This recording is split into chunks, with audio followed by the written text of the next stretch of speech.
This is Pet Life Radio. Let's talk pets.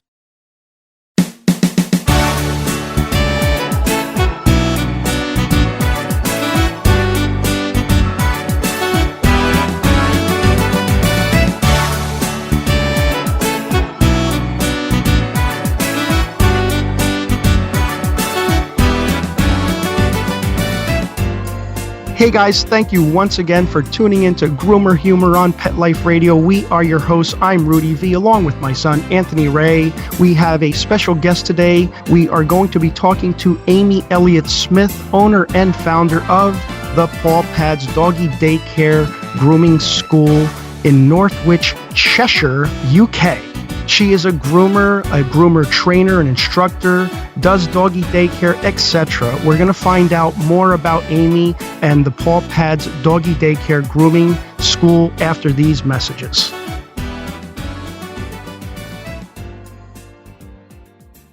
You know that feeling when you go to clean the litter box and it's a complete disaster? Yeah, we've got you covered. Introducing World's Best Cat Litter Zero Mess, the advanced litter that gives you 2 times better clumping and more odor control with less litter.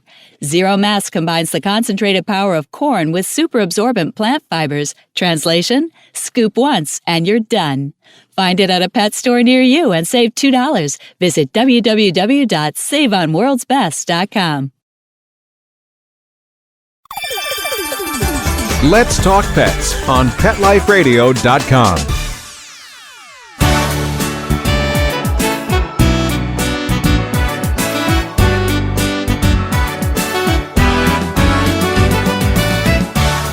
Welcome back to Groomer Humor on Pet Life Radio.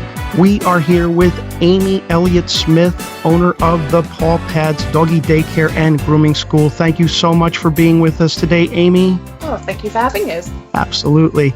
So, Amy, I love your credentials. I mean, there's just so much to mention here. You're a grooming instructor, you teach, you have a doggy daycare, you have a grooming shop. Just tell us a little bit about yourself. Tell us how you got started in all of this. Okay. Well, I knew that from quite a young age I wanted to work with dogs because I love dogs, but I didn't really know what I wanted to do. So I went along the route initially of being a police dog handler. And I'm not the best with authority. Really pan out too well. So then I decided maybe doing dog walking. So I was doing a bit of dog walking, but I live in the UK, so you know how that's going to go. Rain, wind, it just wasn't the nicest atmosphere to be walking dogs every day. And I'm pretty lazy as well. So I thought, okay, let's try something else. And I kind of just fell into grooming. A friend of mine was a groomer and said, do you want to come and help out? So I went along to help him. And I really just fell into it and decided that where we lived was very picturesque. Lots like the suburbs out here in Northwich. So lots of families, and of course with families come lots of dogs. And it was just the perfect timing. I just bought a house with a garage attached to it that I could convert into a grooming salon. And it's right on the towpath of a canal where I've lived, and I still do live today. So that, I literally had customers walking past my front door, and that's how I got started. So I groomed for about 10 years, and then around 7 years ago we myself and my business partner at the time decided to expand into training, to train people to become dog groomers. So we started offering that service and got all the accreditations and all the rest of it. A couple of years ago we moved into bigger premises, and here we are today. Wow. That's so interesting to us because it's, first of all, just sounds so beautiful and picturesque, because here in North Jersey, the scenery is a bit different. We got we have tractor trailer trucks. We got oil tankers and, rivers that look like mud. Oh, but you Dairy Queen. We don't have Dairy Queen. Oh, you don't have, exactly. Oh. And we also have really good pizza here. I don't know how your pizza is over there. Okay, we've got kind of the stock like Domino's, that kind of stuff, but nothing probably like you. I also find it very interesting, Amy, that you said that you just fell into it. And I think I speak for a lot of groomers, being a groomer myself. I fell into it as well. And I think, it's not something that most dog groomers set out to do. we always kid about that. I always say that, when I was in the 5th grade, I didn't throw up my hand and say, "Oh, I want to be a dog groomer," So I think it's very interesting that you also said that you fell into it. And what a beautiful thing to fall into, being able to help dogs. But I had the liberty of going on your website, and I have to say, I love your staff. I read a lot about your staff there. You got a very, very colorful staff. Everybody, the facilities look so inviting. I saw a picture of a little dog lying in a little ball pen, which I thought was hysterically cute. I thought that was adorable. We should all have a ball pen, I think, in our home. Yeah, I mean, those balls, the problem with those balls, though, is that they probably last about 5 minutes until we're either throwing them away because of in the ball, right, or they just get destroyed. So it looks very it's good for a picture, let's put it that way. Right. Yeah. And after it's just distraction. Love it. The dogs absolutely love it. Yeah, they really enjoy it. Yeah, sure. I love ball pits. Like, I think, could you imagine having a ball just for yourself, even if you didn't have a dog? Yeah. Like, if you had you get up in the morning, have a cup of coffee, and you do some windmills in the ball pen just by yourself. Get the day started off on the right foot. Yeah, Yep. yeah. Based on that, you could never have a bad day. If you start your day in a ball pen, you can't have a bad day. Right, exactly. And then if you get a dog, then maybe you let them go into it too. But Maybe. So let's get back to Amy here. So Amy, now in your facilities and in your dog grooming instruction, aside from people saying, "Ooh, I want to be a dog groomer because I love dogs," what else do you look for? Because I think all too often people will say, "Oh, I want to be a dog groomer because I love dogs," but then once they find out that it's work, they kind of drop off. So what else can you look for in someone aside from just loving dogs? What else does someone need to become a dog groomer? I think one thing that people never really realize until they get started is how much actual physical labor is involved when you're grooming dogs. There's a lot of lifting. I mean, you get yourself into positions that, would shock the Kama Sutra. The amount of sort of twisting and contorting, and you just think, oh my God, I never even knew that I could be in this position. So you have to be open to hard work, which sounds a bit patronizing, but what I mean is that it's not just sitting and playing with dogs all day. It is actually really quite labor intensive, and you have to be really, really patient, as Absolutely. you already know. I'm sure, really, is that you have to just, if you're having a bad day, a dog is going to feed off that, even if you think you're hiding it really well. So you just have to be, you kind of have to be an actor, really, and that you just have to put all positive vibes, really calming, like make your voice very, very soft, like that. Sure. And just be very, very patient with them and understand that it is a job. It's not sort of sitting around playing with dogs. It's hard work, and that if they're serious about it, you get a feel for people that, think it's just going to be kind of a bit of a, we call it a dosser job over here, where you just you don't really do much work. As long as they understand that it is quite labor intensive, then the rest will take care of itself. Of course, they have to have a bit of creativeness about them. Creativity is a big part of it. Having said that, I mean, if you told me to draw a dog, I would be awful. So the creativity that I'm talking about isn't artistry. Right. Sure. It is just, and I don't know how you look for that. It's something that we can't really tell until the person gets started, but we can tell almost instantly if they're going to be good or not. You can just, and you can take that skill and you can hone it. It's very rare that you get somebody in who is just completely hopeless and we can't turn it around. That's incredibly rare. So everybody has a bit of flair for it. It's just how much they're willing to put in to actually become really, really good at it. Wow, it's pretty remarkable how similar. I mean, Amy basically just summed up every opinion we've had since we started the show in about a minute and a half. I love Amy. I'm telling you right now. Amy. Let me tell you, this is not going to be the only time we're having you on the show. No, already Amy's back. Forget about even questioning it. Amy's back because I love your answers. You're so to the point. Everything you're saying is just so on point, Amy. I love the part where you said, you're contorting and you're getting into all these weird, crazy positions to say clip a back nail or do a 10 blade on the belly area. You're bending over. Sometimes it's not always easy to lift the dog up and do a 10 blade. On their privates, you may have to, especially on an older dog, maybe just come up from underneath like a mechanic. So again, I just love your answer with that, because the physical fitness that is required is very, very important. Yeah, and I mean, there are aids that can help you, but they can only help you so far. If you've got a Newfoundland that doesn't want to go in the bath, there isn't really a forklift truck available. Right. So there is a certain aspect that the grooming industry does have these sort of sometimes gimmicky equipment and kits that can help you, but it really does come down to you putting your, bit of elbow grease. That's right. Yeah, like lifting something like a Newfoundland up together into a tub, like doing like a little spot lift. And my son and I, we do that every day here as well. So yeah, just great answer on that. So Amy, what type of breeds are you seeing over there in the UK? What breeds are most popular currently? At the moment, I mean, you always get we call them the bread and butter dogs. So the ones that are going to kind of pay the bills, because you will always have them in your salon all season round and all year round, are going to be the Spaniels in the UK. So Springer Spaniels, Cocker Spaniels. This is English Cocker Spaniel. We don't see many American Cocker Spaniels. So Springer Spaniels, English Cocker Spaniel, and Cavalier King Charles Spaniels. So those are your bread and butters. You're going to get those every single day. And then the sort of dogs that can be trends, really, they're more the Labradoodles, the Cockapoos, the Cavachons. So these crossbreeds that are, and I put in inverted commas here, I'm doing air quotes, hypoallergenic. These hypoallergenic dogs are very, very popular at the moment, which is flipping great, because they need grooming. Sure. It's great business, and they are lovely dogs. Actually, I've never really met a bad crossbreed of those.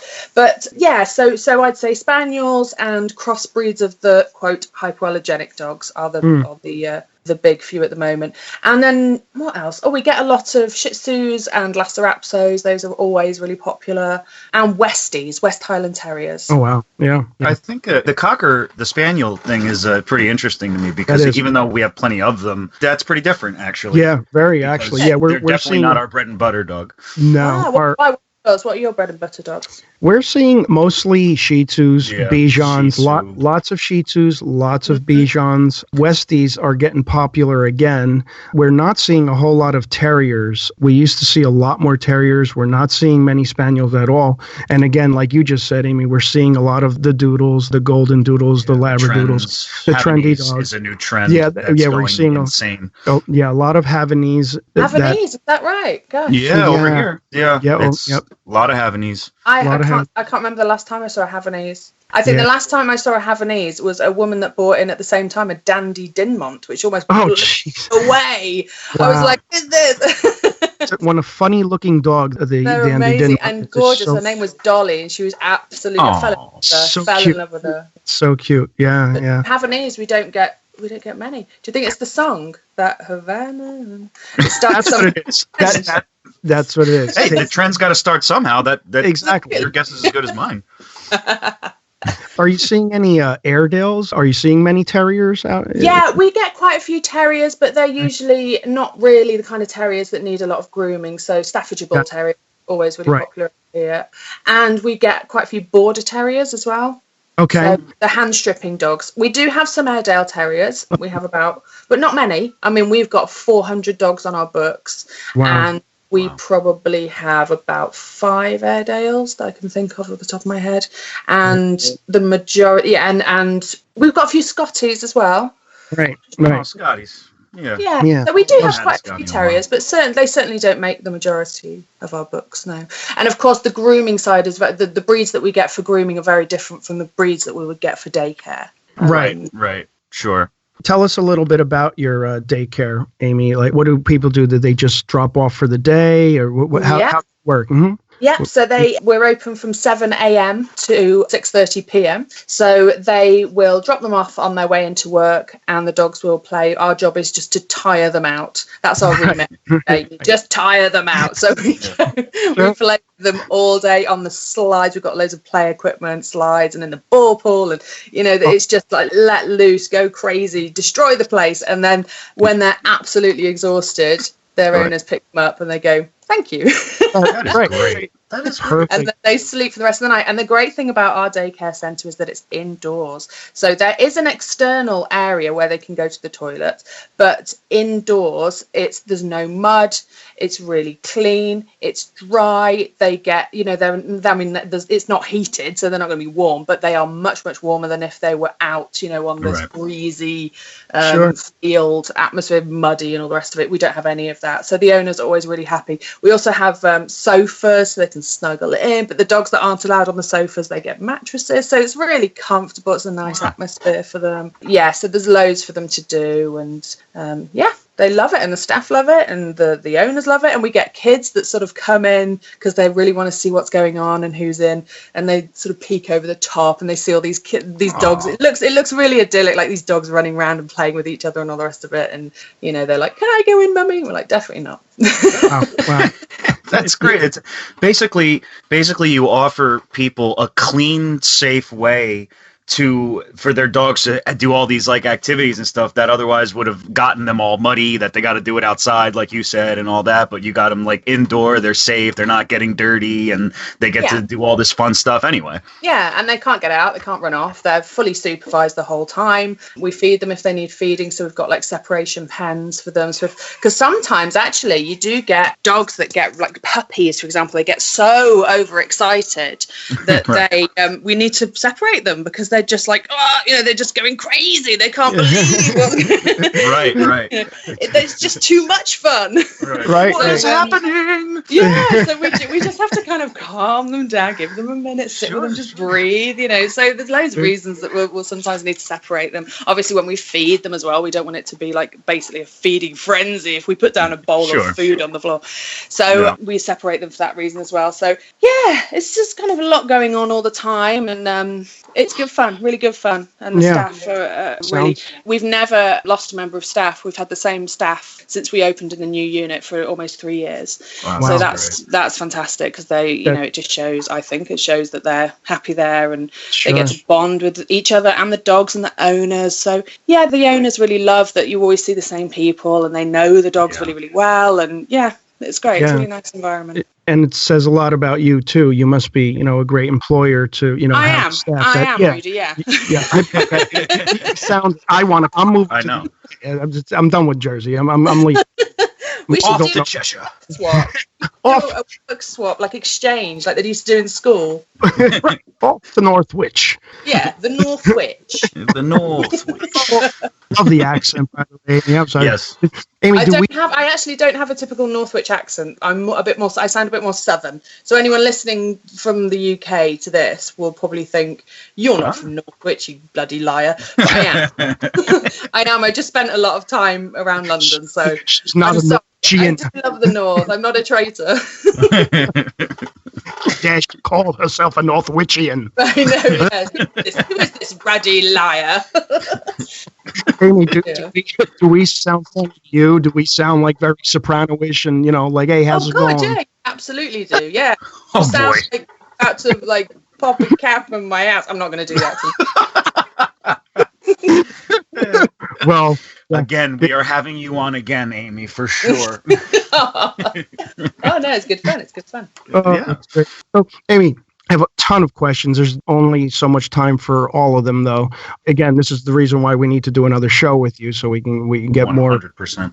Yeah. But what is the ratio out there? Are you finding, because what we're finding here in the United States is that there are not enough groomers or not enough groomers staying in the business to warrant the amount of dogs that people are acquiring. Are you guys finding that to be an issue out your way in the UK? No, not at all.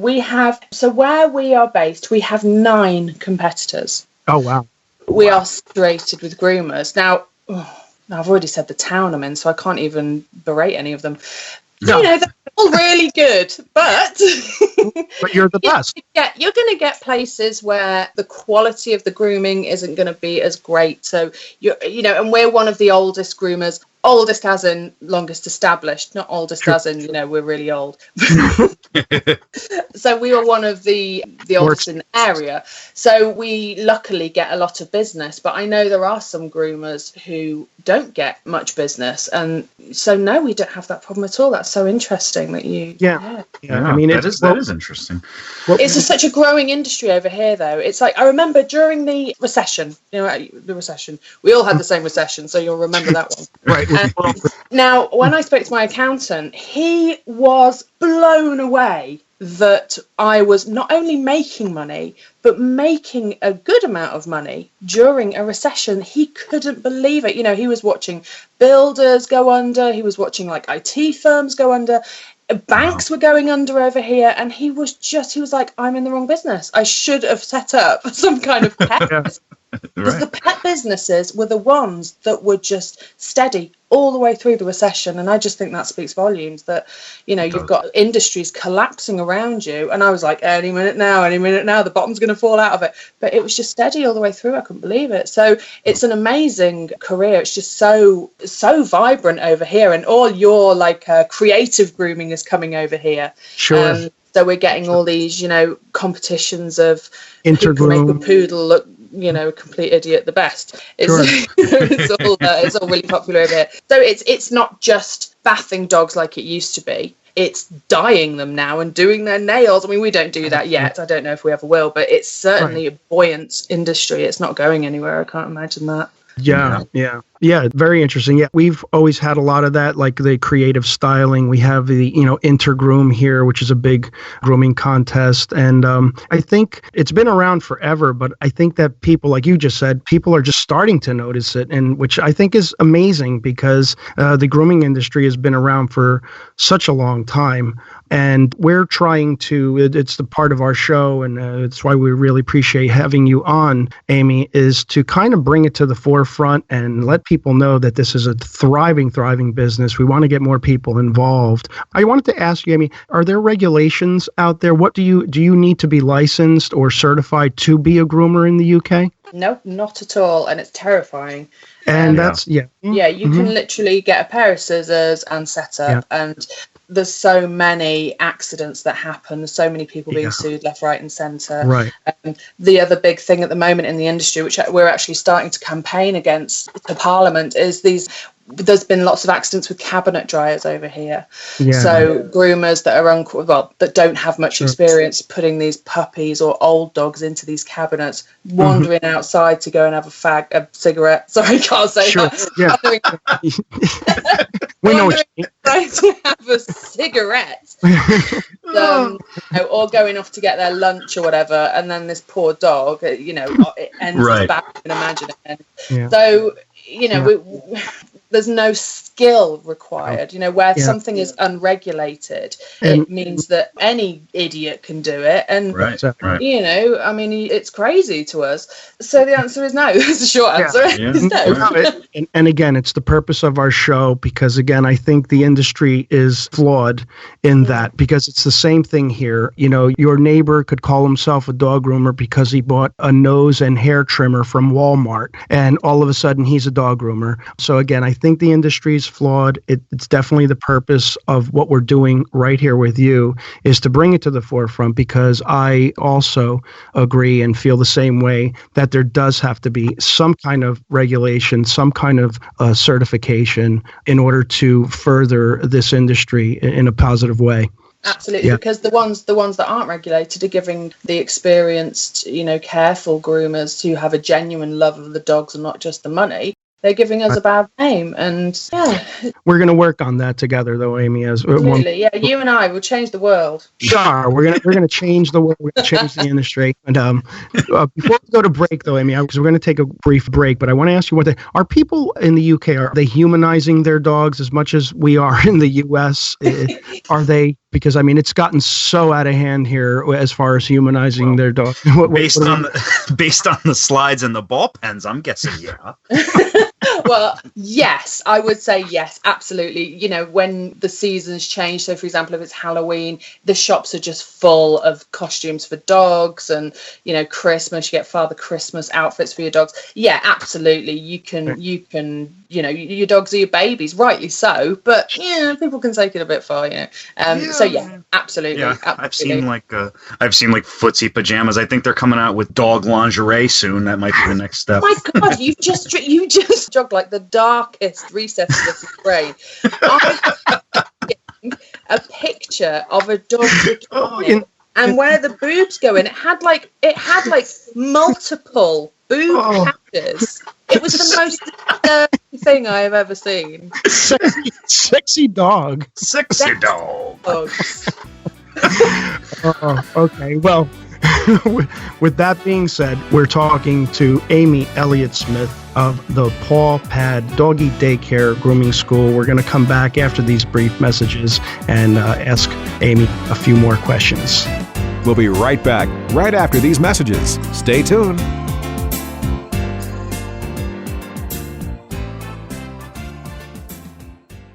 Does your dog itch, scratch, stink, or shed like crazy? Come to Dynovite for help. Order a 90-day supply of Dynovite. Dynovite for life. Pick up 2 tubes of Dogosuds. Get the 3rd tube free. Peppermint, tea tree, lavender, Dogosud shampoo. Made with all-natural coconut, jojoba, aloe. Great for healthy skin and soft, shiny coats. But no itchy, harsh chemicals. Lather up, rinse away. Try Dogosuds. Buy 2, get 1 free. At Dynovite.com. DINOVITE.com.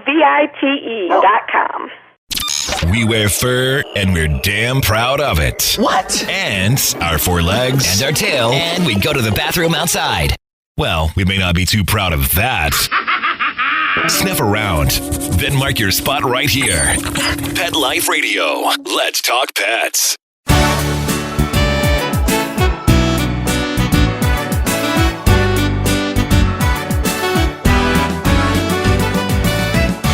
Welcome back to Groomer Humor on Pet Life Radio. I'm Anthony Ray, hanging out with my dad, Rudy V, and also the awesome Amy Elliot Smith from the Paw Pad, all the way from the UK. So, Amy, what can someone look to come away with after taking your training course? Okay, well, we have a few different courses. We have 3 different courses, and that's a level 1, which is 5 days, a level 2, which is 10 days, or a level 3, which is 15 days. And the aim of all of those courses is to pack as much as we possibly can into each one. So depending on your experience, depending on what you want to do with your qualifications, so if you want to set up your own business or work for somebody else, or if you're just looking to do a couple of breeds or just see what the industry is about, it really depends what you want from it. But most of the time, people will go off and set up their own business with our qualification. Right. So they will expect to be trained in certain things such as bathing and drying and brushing out, dematting, trimming nails, doing the ear cleaning and plucking, all the way down to the breed-specific styling and scissoring and clippering. So as many breeds as we can get in, different temperaments, different sizes. Our aim is just to get people as confident as they possibly can be so that they can go on and set up their own business with skills, with confidence, with a real support system behind them that we can offer. So if they do come across something that they panic about or whatever, we're just at the other end of the phone or text or email or WhatsApp. People can contact us whenever they want to rectify or just for a bit of a pep talk really as well.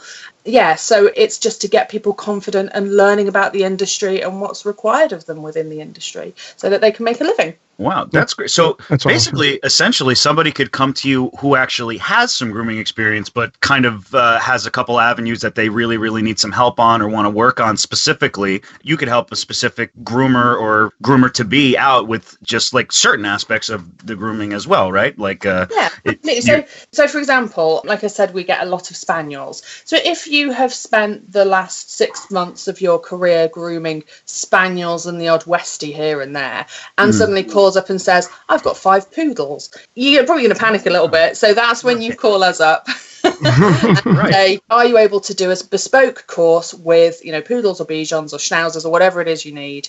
And we say yes, Absolutely. And that's what we do. So it's really for loads of different types of people. There are some people who have been away on maternity leave, for example, and they just want to refresh what they already know. That we also get owners as well who might have kind of 3 Cavachons and they are spending a fortune on grooming and they want to learn how to do it themselves. So we will show them how to do it. And, so there's lots of different people who want to learn how to groom. It's not just people who want to set up their own businesses.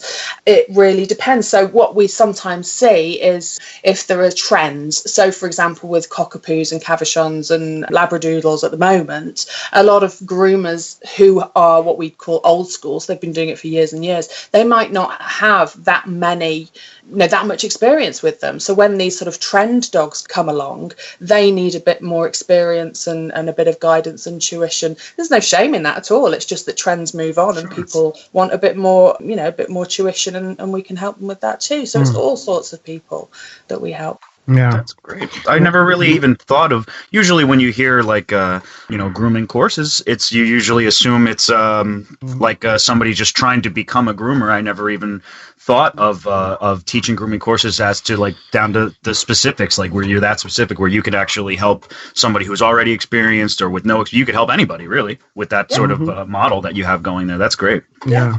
So definitely, Amy. We really appreciate you being on with us today.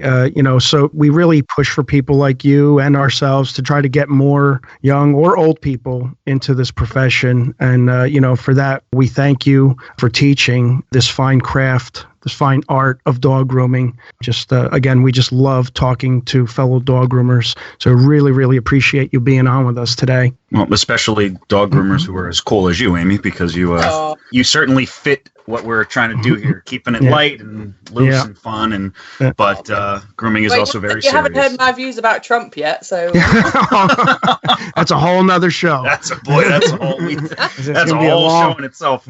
It's going to be a long one. It's going to be a long one. Amy, you're great. Thank you so much. You're not too bad yourself. Awesome. Thank you, Amy.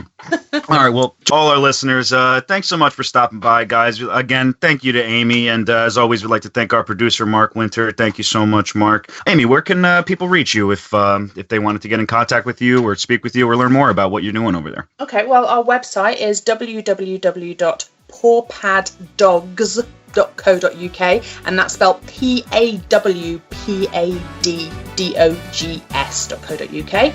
We're also on Twitter at Paw Pad Dogs or on Facebook at The Paw Pad UK. All right, so go and check that stuff out. And if you haven't done so already, head on over to our YouTube channel. It's called Grooming by Rudy. That's Grooming by Rudy on YouTube.com. Leave a comment, like, share, subscribe, all that stuff. We want to hear from you guys. You could also like Grooming by Rudy on Facebook, follow Grooming by Rudy on Instagram and Twitter. It has been an absolute pleasure. And until next time, take care of yourselves and your pets. Let's Talk Pets, every week on demand, only on PetLifeRadio.com.